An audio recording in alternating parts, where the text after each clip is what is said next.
Question number 3 a part 50 Australian dollars are equal to 540 South African rands. और उसके बाद हमें कह रहा है कि on the grid draw a conversion graph between Australian dollars and South African rands. तो ये हमारे पास इन्फॉर्मेशन तो है ना कि $50 इसके इक्वल हैं 540 के। तो मैं यहाँ पे ये ऑस्ट्रेलियन डॉलर या इसी को ले लेता हूँ 50, और यहाँ पर जो 540 यहाँ पर आ रहा है वहाँ पर जाकर मैं यहाँ पे मार्क कर लेता हूँ। ये मैंने डॉट लगा दिया है। तो अब मैं एक लाइन ड्रॉ करूँगा और ये मैंने लाइन ड्रॉ कर ली। तो ये अब कन्वर्जन ग्राफ बन गया है।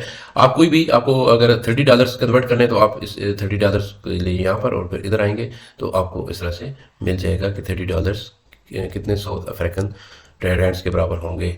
तो ये कन्वर्जन ग्राफ तैयार हो गया है जी। नेक्स्ट हमारे पास आ रहा है कि a watch cost 1350 south African रैंड्स, find the cost of this watch in Australian dollars. Australian dollar में फाइंड करना है।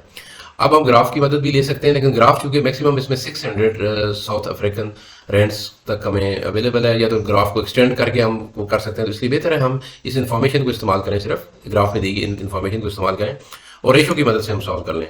मैंने 540 का रेशो ले लिया 50 के साथ। 1350 का रेशो क्या आएगा, तो वो उसको मैंने एक्स कर दिया है। तो इसको आप क्रॉस मल्टीप्लाई करें और इस तरह से एक्स की वैल्यू आ जाएगी। जो एक्स की वैल्यू होगी वही उस वॉच की कॉस्ट होगी। तो ये आ रही है जी 125 ऑस्ट्रेलियन डॉलर्स।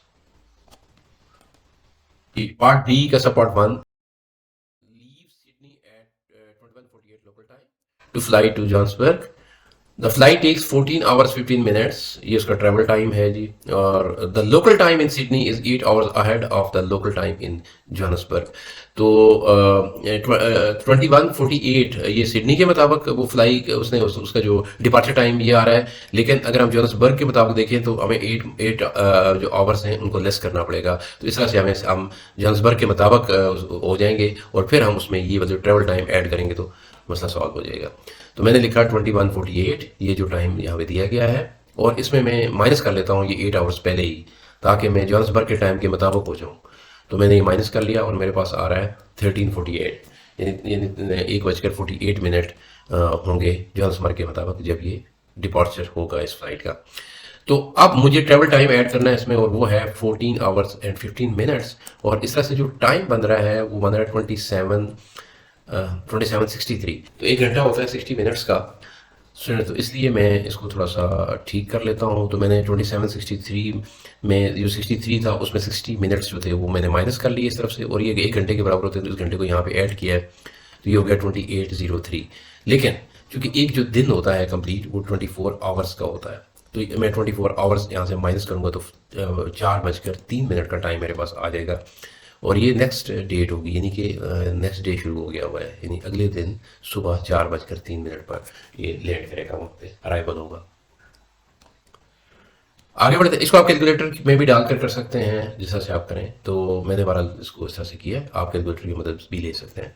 कह रहा है work out the number of adults on the plan. तो एडल्ट्स का जो रेशो है वो 8 है, और सम ऑफ रेशियोज बन जाएगा 15, 7 और 8 को प्लस करके।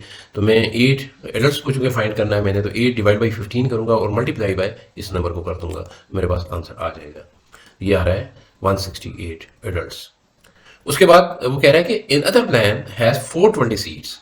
ये टोटल सीट्स हमें दी गई हैं। कह रहा है 90% of seats are occupied, work out the number of seats that are occupied. अगर 90% ऑक्यूपाइड हैं तो 90% ऑफ 420 सीट्स ऑक्यूपाइड है ना। तो इसका मतलब ये हुआ कि हमें 90% को 420 से मल्टीप्लाई करें तो हमारा जवाब आता है जी। स्टूडेंट्स, तो मैं ऐसे कर लेता हूँ कि 90 डिवाइड बाई 100 कर लेता हूँ। 90% लिखने के बजाय मैंने 90 डिवाइड बाई 100 कर लिया, तो एक ही बात है। 90% लिखें या 90 डिवाइड बाई 100 लिखें, एक ही बात है। तो मल्टीप्लाई किया मैंने 420 के साथ, तो मेरे पास आ जाएगा 378 जो सीट्स हैं वो ऑक्यूपाइड हैं।